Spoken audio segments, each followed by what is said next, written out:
Frank Betcher, the author of How I Raised Myself from Failure to Success in Selling, listed enthusiasm as the first of his 13 success objectives, and his enthusiasm became one of his most powerful assets as he learned to use the great self-motivator to be enthusiastic, act enthusiastic.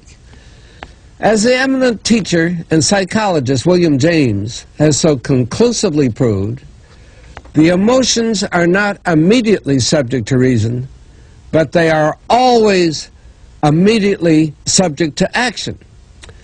We can achieve nothing important until we have enthusiasm.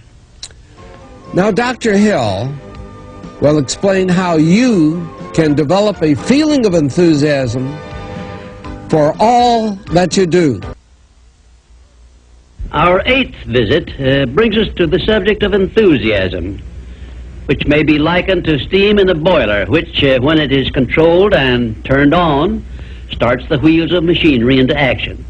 Someone has said that knowledge is power. That is only a half-truth, for knowledge becomes power only when it is put into action for the attainment of a definite objective. Enthusiasm is one of the more powerful means by which we may put into action our education, experience, and knowledge. Spoken words without enthusiasm are often ineffective, and sometimes they can be actually boresome, as you of course know if you have noticed the effect a speaker without enthusiasm has on his listeners. I have known lecturers to hold audiences spellbound for 2 hours, yet when members of the audience were asked to tell what the speaker had said, they could not remember. But what they did remember was that the speaker got their attention and held it.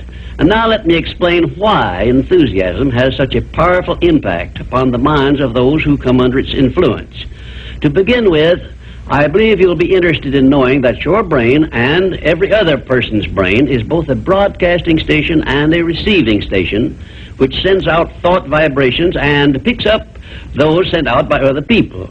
When you turn on your enthusiasm, you step up the vibrations of thoughts which go out from your brain so that they reach and affect other people more quickly. As a matter of fact, you can send out thoughts which have been so stepped up with silent enthusiasm that they will reach and influence other people to whom you direct your thoughts. This is a fact which has been known to psychologists for ages, and it is also known to most master salesmen who use this method to condition the minds of their prospective buyers before they ever talk with them. You must have observed that enthusiasm is very contagious, that it engages the attention of those who come under its influence and causes them to respond in a similar spirit of enthusiasm. I once heard Andrew Carnegie say that if you turned loose one man who thought in terms of intense enthusiasm in an industrial plant employing thousands of people, this man's enthusiasm would very quickly reach and influence every person in the plant. And he said that it made not the slightest difference whether the enthusiasm was negative or positive, constructive or destructive. Then Mr. Carnegie went on to explain that in his selection of employees for promotion to bigger jobs, the first thing he looked for was a man's capacity to express himself in terms of intense enthusiasm. He said that enthusiasm is one of the most important traits necessary for leadership.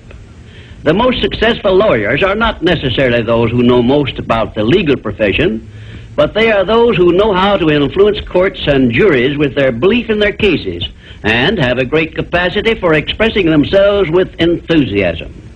When you are introduced to another person, you have a marvelous opportunity to sell yourself favorably to that person by the extent of the enthusiasm you express in accepting the introduction. When you shake hands with another person, you have also a fine opportunity to make a favorable impression by the warmth of enthusiasm you put into that handshake. If there is anything which leaves me flat and unfavorably impressed when I'm introduced, it's an extended hand which feels like a piece of cold ham and acknowledges the introduction with a cold, canned, pleased to meet you, with no signs of enthusiasm back of it. Now, right here, let me give you a brief course in salesmanship, which may be of value to you the remainder of your life. When you meet anyone on whom you wish to make a favorable impression, when it is a stranger you have not previously met or someone with whom you are already acquainted, do these things. 1, Turn on your enthusiasm and so modulate your voice with it that you definitely make the other person feel you are happy to communicate with him. 2, when you shake his hand, take a firm grip on it and give it a quick, firm squeeze at the end of each word you express in your greetings. For example, say, "How do you do? I am so very glad to meet you." Do not crush the hand, however, as I have known some people to do.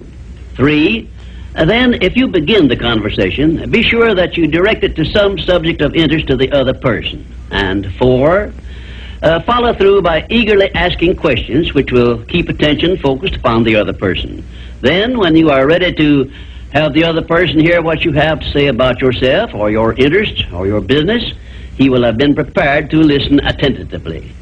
I've often told my students of salesmanship that the best possible way for one to sell himself to others is to first sell the others to themselves. That counsel was sound when I began training salesmen over 30 years ago, and it is still sound. When I was a youngster in school, I discovered that the teachers from whom I learned most were those who expressed the greatest enthusiasm in their teaching. And I have heard an experienced doctor say that the enthusiasm he carries into the sick room with him has more to do with helping to bring about a cure than all the medicine he can prescribe. Enthusiasm is an expression of a positive mental attitude, and it has long been known to doctors that a positive mental attitude stands high on the list of influences which give one sound health. I have heard it said, for example, that only one thing causes stomach ulcers, and that is worry or a negative mental attitude. And only one thing can cure stomach ulcers, and that is a positive mental attitude. It seems that disease germs cannot live and thrive in the bloodstream of one whose mind is always positive. I have still another very important observation concerning the power of enthusiasm, which I wish to give you. I have observed that prayers expressed with intense enthusiasm bring much quicker and more satisfactory results. Now, you can try this for yourself and be convinced. I began experimenting with this idea many years ago, and from my experiences, I gathered the information which caused me to change my method of prayer entirely. I now use the prayer I recommended to you on previous visits, with the gratifying results that I get quicker and more favorable action from my prayers than I did when I expressed them in a spirit which lacked enthusiasm. I suggest that a very practical way to begin learning to express yourself with enthusiasm will be to follow the habit of reading aloud for 10 minutes daily, putting all the enthusiasm at your command into your reading. You will be surprised in a short while at how much this will help you in speaking with enthusiasm in your ordinary conversations. I would suggest also that you adopt the habit of practicing enthusiasm in your conversations with your family and your business associates. Incidentally, this habit will make you more popular with those who are close to you. You can enjoy the benefits of enthusiasm if you are interested enough to develop a technique by which to acquire this habit, so you will follow it in a natural, unaffected tone of voice. If you follow my suggestion that you read for 10 minutes daily as a means of acquiring the habit of enthusiasm, I recommend that you write down a list of 10 subjects, things, or circumstances in which you have the keenest interest, and use this list for your practice purposes. You will have no difficulty in reading in a tone of enthusiasm in connection with the things that you like best. And finally, if you have not already picked up some useful ideas as to how the habit of enthusiasm can be developed, or what causes one to be enthusiastic, let me give you an example which may provide you with an interesting cue. You perhaps remember when you were courting the person of your choice, or being courted, as the case may be, you needed no one to tell you how or why to be enthusiastic. Of course not, because the motive of love or affection took care of this without effort on your part. Just remember that enthusiasm is always easily expressed when one is inspired by a burning desire for something or any motive associated with one's closest interests. Where there is no motive, there is apt to be no enthusiasm. Remember also that the three basic motives which it has been said practically rule the world are: 1, the emotion of love; 2, the emotion of sex; 3, the desire for financial gain. A combination of all three of these motives, it has been claimed, can convert a mediocre person into a genius, and I leave the thought with you for consideration. And now, until our next visit, I ask that you try the habit of moving with enthusiasm in all of your daily work and see how much better you will feel.